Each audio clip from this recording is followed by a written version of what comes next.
South Africa is on tenterhooks tonight, abuzz with the tempest of political crisis following a sensational revelation by the ex-police commissioner, Mkhwanazi. In a press conference that left the country agog, Mkhwanazi lifted his long silence to reveal stunning new information on the bizarre death of ex-minister Nathi Mthethwa.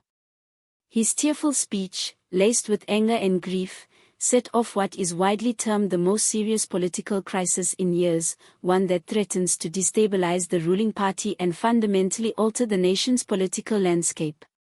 For months, people had been led to believe that Mthethwa had died of a sudden illness, but Mkhwanazi insisted that reason was merely a devious fabrication skillfully devised to conceal something much more sinister, a tale of betrayal, terror, and cover-up going all the way to the top government echelons.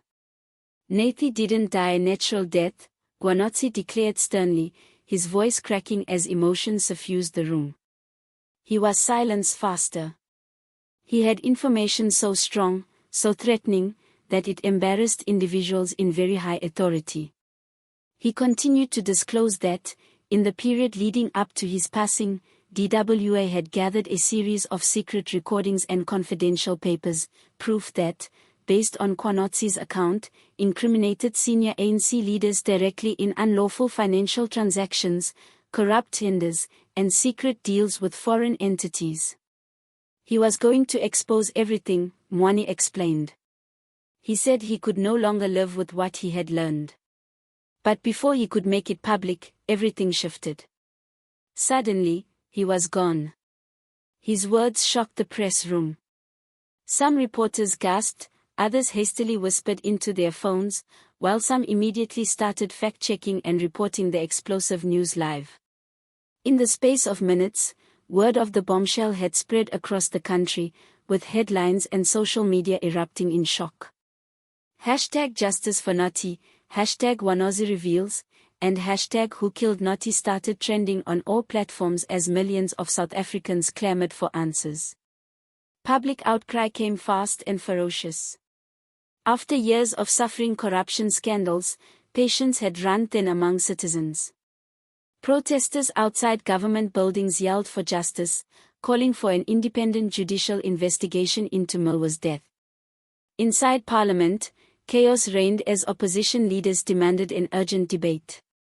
Assumptions flew around the chamber, with various MPs accusing the presidency of hiding important information on purpose. Members from the EFF and DA allegedly walked out of a committee session after the ANC delegation refused to debate the issue freely. Sources within Mkhwanazi later indicated that he had been under tremendous pressure for months, worrying about his life while investigating the last days of his deceased friend. Those fears seemed warranted when he revealed that his phones had been tapped and that he had been trailed by unmarked cars. "They wanted me to be quiet," he said. "But Nathi was my brother. I will not have his death buried with lies. The nation needs the truth."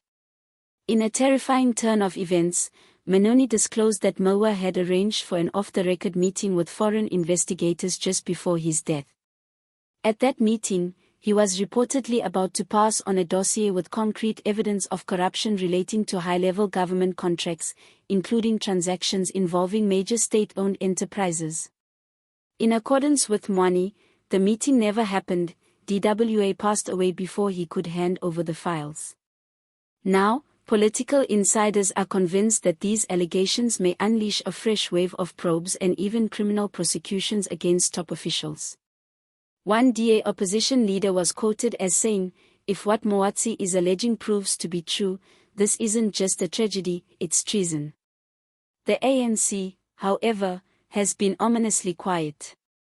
Neither President Cyril Ramaphosa nor the party's communications team has released an official statement, deepening suspicions among the public. Sources inside Luthuli House described the atmosphere as tense, with several members leaving the headquarters immediately after Mkhwanazi's press conference to avoid media scrutiny. Political analysts are calling the moment a turning point in South Africa's democracy. One analyst warned, this could rip the ANC apart from within.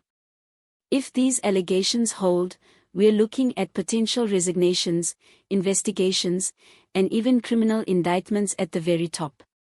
Beyond the walls of government, ordinary South Africans have taken to the streets. Community groups, activists, and human rights organizations are planning marches and vigils in DWA's honor. Public figures, from church leaders to artists, have joined calls demanding that the government reveal the full truth. The expanding movement has brought individuals from racial, political, and social fault lines together, all motivated by a common call for justice. In a late-night address, Mkhwanazi announced that he had obtained numerous duplicates of the evidence were gathered and that they were safe abroad. "Should anything happen to me," he said, "the truth will still be revealed. They can silence one man, but they cannot silence justice. Nathi's story will not die with him." As the political storm intensifies, cracks are beginning to show within the ANC itself. Some senior members, speaking anonymously, have privately expressed frustration with the leadership's refusal to address the growing scandal. Insiders claim that internal discussions have turned heated, with factions emerging between those urging transparency and others calling for damage control.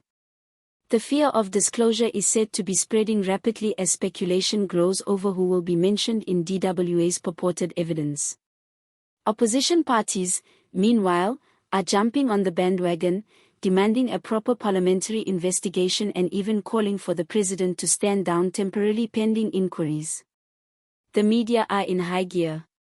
Investigative reporters have begun sifting through financial accounts and previous government transactions, searching for any lead that ties back to Delaware's name.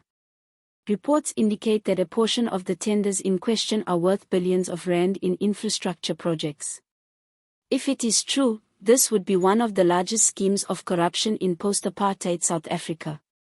The news has evoked global interest, with international media covering the crisis as it unfolds and watchdog bodies demanding transparency and accountability. Among ordinary people, outrage and incredulity have become a shared call to action. Demonstrators at the union buildings in Pretoria have been carrying placards reading "Justice for Nathi" and "Truth over Power." Civil society groups have threatened to maintain protests until the government launches a proper investigation. Many South Africans are also expressing deep empathy for Mkhwanazi, describing him as a man risking everything to bring the truth to light.